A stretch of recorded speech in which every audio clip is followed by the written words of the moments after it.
Ang susunod na programa ay rated PG. Ito ay nangangailangan ng patnubay at gabay ng magulang para sa mga batang manonood. Sa wakas, lumabas na rin ang tunay na kulay ni Eric at Justin dahil umuwi pala sila ng Pilipinas, hindi dahil kay Lolo Pepe kundi pabagsakin ang Apex Hospital ng mga tanyag. Tagumpay ang plano ni Eric dahil nakapasok siya sa Apex pati na ang anak niyang si Justin na walang kahirap-hirap dahil ginamit niya si Justin para mahawakan sa liig si Giselle. Pati si Doc RJ laking gulat nang binigay ni Giselle kay Eric ang isa sa pinakamataas na posisyon sa Apex dahil si Eric na ang bagong Vice President of Finance ng ospital nila. Naging interesado si Eric sa posisyon sapagkat nalaman nila ni Justin na ang Apex Hospital na lang ang tanging kumikita sa lahat ng mga negosyo ng pamilya Tanyag.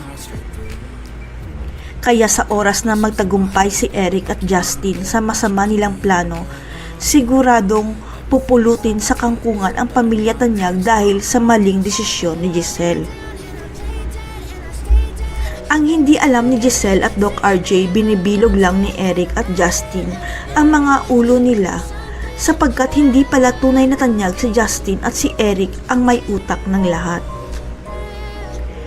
Tanging si Lolo Pepe at Kinito na lang ang nakakaalam na peke ang DNA test result ni Justin at Giselle dahil pineke pala ni Eric ang DNA test para mag-match si Justin kay Giselle. Sa kasamaang palad na sa ICU pa si Lolo Pepe at hindi pa niya mabubunyag kay Giselle na hindi niya pala tunay na anak at kadugo ang ipinakilala sa kanya ng ex niyang si Eric.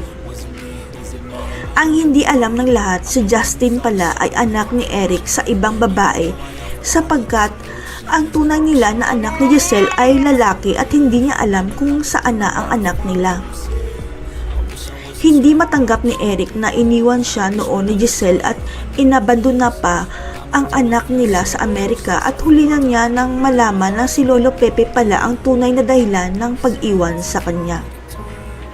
Nawala na nga sa Apex si Moira pero may bago namang kalaban ang pamilya Tanyag at mas malala pa sila kay Moira dahil hawak nila sa leeg si Giselle dahil kay Justin.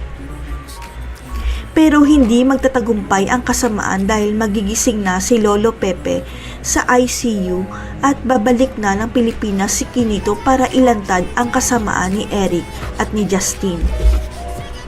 Sa pag-alis ni Doc RJ at Annalyn papuntang Japan, tanging si Giselle ang may iwan sa Apex at biglang tumigil ang kanyang mundo nang buksan ni Lolo Pepe ang kanyang mga mata.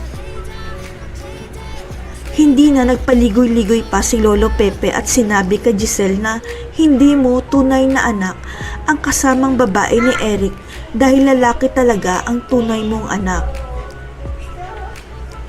Ang hindi alam ni Justin at Eric, naririnig ni Lolo Pepe ang mga taong bumibisita sa kanya sa ICU kaya nalaman niyang nasa Pilipinas pala ang peke niyang apo na si Justin.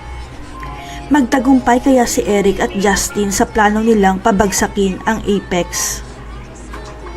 Si Giselle kaya mismo ang magpapalayas kay Justin dahil bistado na ang plano nila. Abangan.